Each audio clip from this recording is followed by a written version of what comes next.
আরে দোস্ত, আজকে তো 21শে ফেব্রুয়ারি, আবার মাহে রমজান। কি করবি বল? কোথায় ঘুরতে যাবি? কি করবি না করবি কিছু বল।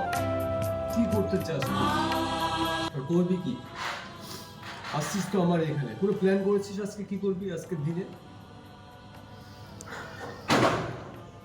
কোনো প্ল্যান করিসনি আজকের দিনে? আজকে এত সুন্দর একটা ডে, 21শে ফেব্রুয়ারি, বাংলাদেশে উল্লেখযোগ্য অনেক ইম্পর্টেন্ট একটা ডে, 21শে ফেব্রুয়ারি। তো বুঝতে পারছিস, ঈদের মধ্যে আলোচন, স্পেশাল ঈদ টাইপের দিন আজকে। ঘুরতে যাওয়া মানে কি? চারিদিকে তো আজকে বাংলাদেশের সব জায়গাতে 21শে ফেব্রুয়ারি সবারই পালন করার দিন আজকে। মাতৃভাষা, আন্তর্জাতিক মাতৃভাষা দিবস, আন্তর্জাতিকভাবে আমাদের দেশে একটা দিবস, মানে সারা বিশ্বে একটা ডে, আন্তর্জাতিক ডে, যা আমাদের দেশ থেকে কত গভীর এবং উন্নত এবং কত ভালো একটা ডে 21শে ফেব্রুয়ারি। তবে করতে যে মানুষের জীবন গেছে 21 তারিখে, 21শে ফেব্রুয়ারি, এমনি তো হয়নি। মানুষের জীবনের বিনিময়ে এই ডেটা,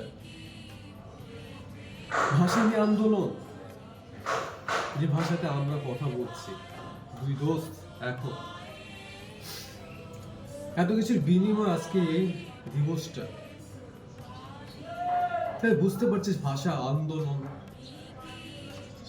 ভাষা নিয়ে আজকের এই দিবস, যে ভাষার বিনিময় হয়ে এসেছে।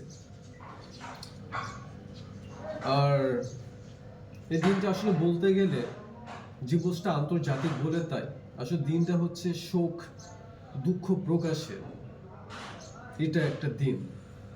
আর আজকের দিনে দুঃখ প্রকাশের দিনেও আমাদের মতো বাঙালিরা প্রতিনিয়ত আনন্দ করে যাচ্ছে। কেন জানিস দোস্ত? এই একটা দিবস ছুটি পাচ্ছে, আন্তর্জাতিক, সবাই এক হতে পারছে একটা জায়গাতে, বিভিন্ন জায়গাতে এক হতে পারছে, তারা এই দিনে ছুটি পাচ্ছে, ঘুরতে পারছে, থাকতে পারছে।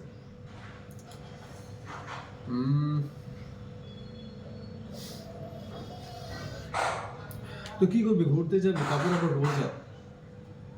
দেখি ইফতারি করার পর যদি শরীর ভালো থাকে তো যাব।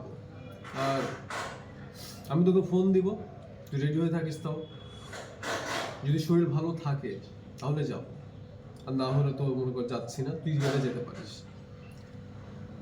যে কোনো জায়গায় যেতে পারিস, তোর ব্যাপার। তবে আমি গেলে তোকে একটা ফোন দিব দোস্ত। তাহলে দোস্ত ভালো থাকিস, যা। তাহলে আর যদি আমি বের হই তো তোকে ফোন দিচ্ছি, রেডি হয়ে থাকিস। যদি ফোনটা আগে দিব তোকে, 20 মিনিট আগে জানিয়ে দিব যে আমি বের হব। আচ্ছা দোস্ত, বাই, ভালো থাকিস তাহলে। আচ্ছা, আর না গেলে তো ফেসবুকে ভিডিও কলে কথা হবে।